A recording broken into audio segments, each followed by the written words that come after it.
Bonjour et bienvenue dans le podcast de Nadia Féminin Sacré. Nous allons aborder aujourd'hui la magie, le secret de la magie divine.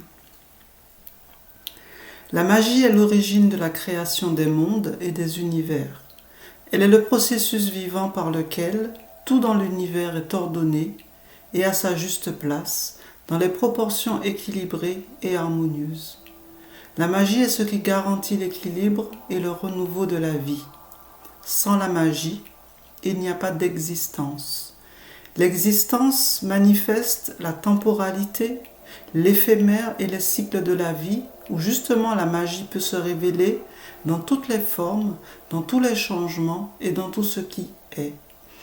La magie est l'attribut de l'âme pour créer la vie et lui donner une forme et un mouvement.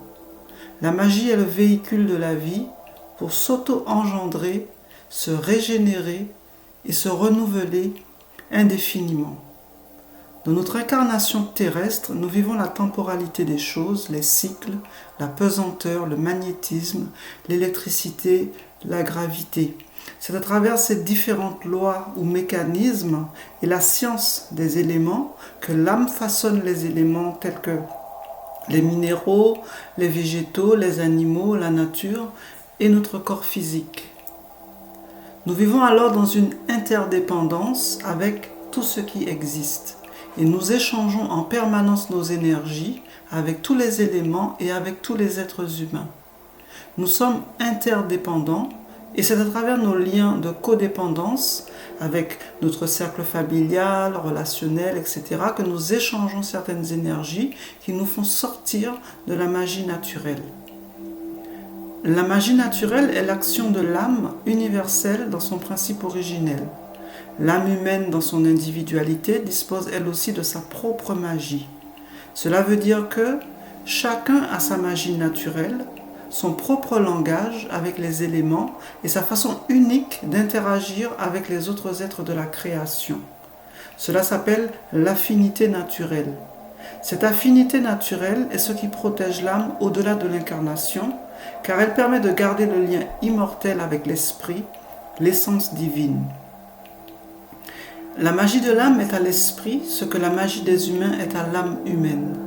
La magie est intention, mais elle reste duelle, car on peut avoir de bonnes ou de mauvaises intentions. La magie divine, la magie de l'âme, dans son principe universel, est naturelle car elle reste conforme aux lois divines et éternelles.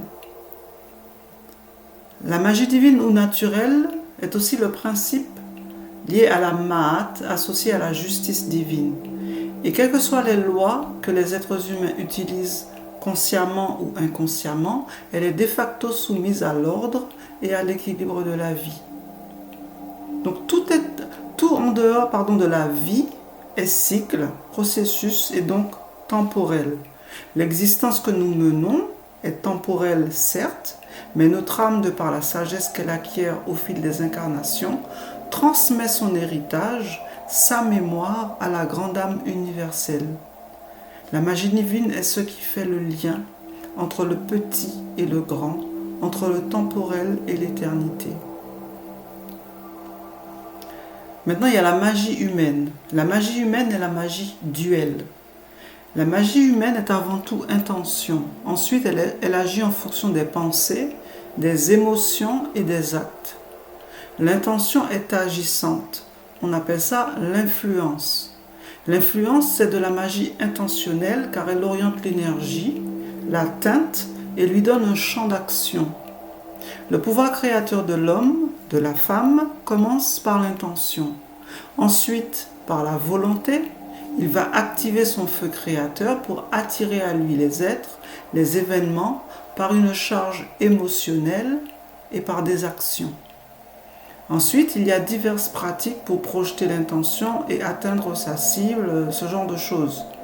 Ce qu'on appelle magie noire, c'est envoyer une mauvaise intention à l'endroit d'une personne sans son consentement. Vous comprenez aussi pourquoi tout est fait pour obtenir votre consentement sur certaines choses, même si c'est de façon détournée, car ça vous lie à cette chose. Par exemple, une amie vient te voir et te dit « j'ai un cadeau pour toi ». Mais tu n'as pas vérifié. où tu ne te sens pas, où tu ne sens pas que son cadeau est chargé d'une mauvaise intention. C'est quoi une mauvaise intention? C'est peut-être d'entrer dans ta vie, dans ton intimité, te connaître mieux pour trouver tes failles, ta plus grande peur, ce genre de choses. Car c'est par là qu'on t'atteint. Quand on veut te faire du mal, te jeter un sort, ce genre de choses. C'est aussi banal que ça. Et bien sûr, ça peut aller très très loin. Maintenant, que se passe-t-il pour celui qui crée ce type d'énergie? Je fais une parenthèse. Nous créons de l'énergie en permanence, tous. Nos pensées deviennent des formes pensées, puis des énergies autonomes ou entités. Derrière les habitudes, ce sont des entités énergétiques devenues autonomes. C'est pour cela qu'il est si difficile de s'en défaire.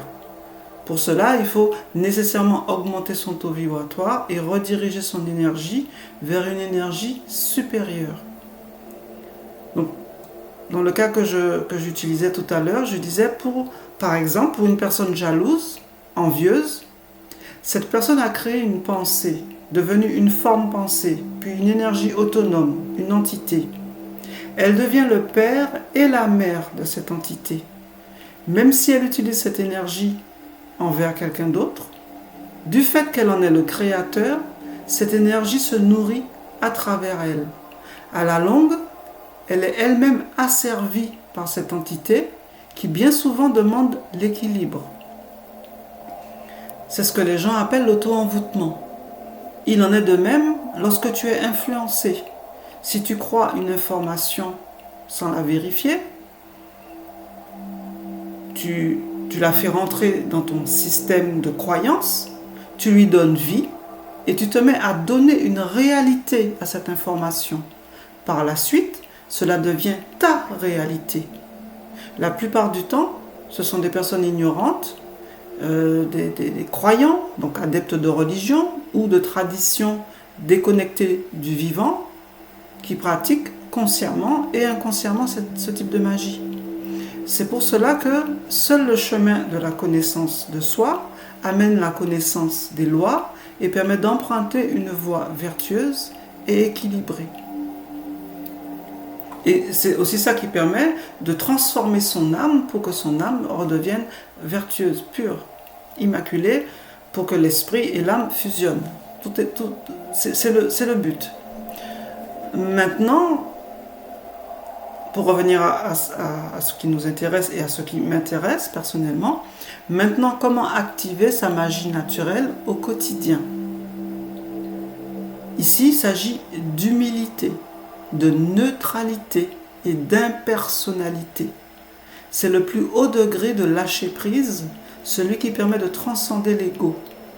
La magie est naturelle en réalité. Nous n'avons pas à faire une chose en particulier car elle est. La magie est la vie, avec un grand V. La vie est magie et magique. Il suffit de voir la naissance d'un enfant. De la conception à la naissance, c'est un processus qui relève du mystère.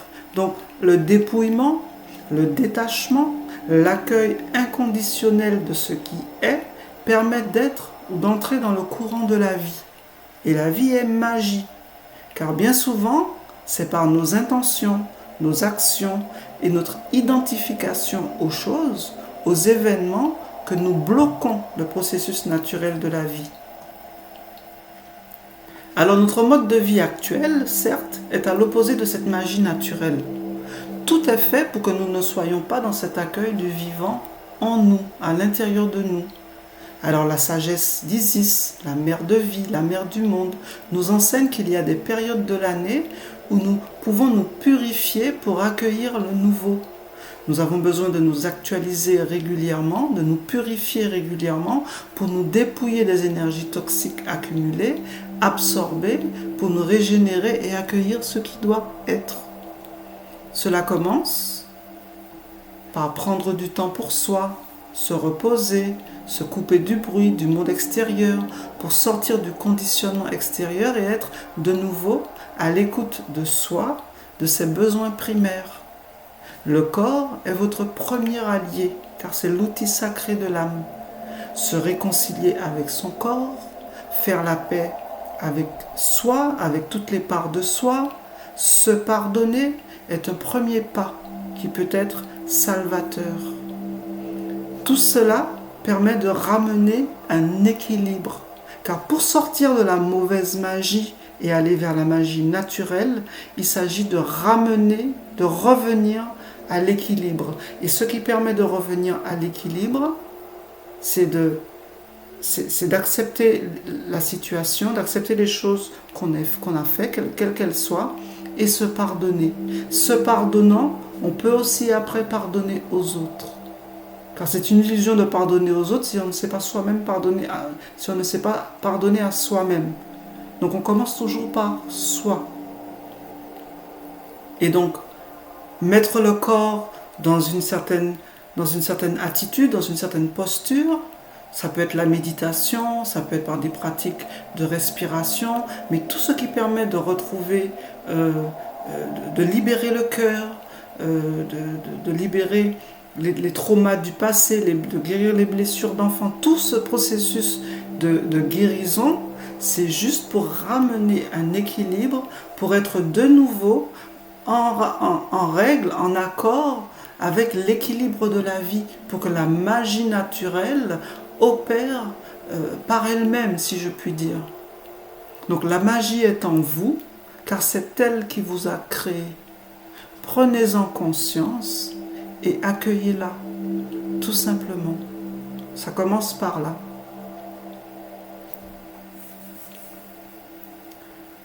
C'était Nadia Féminin Sacré. Merci de partager, merci de liker, de vous abonner. Et je vous dis à très bientôt. Merci.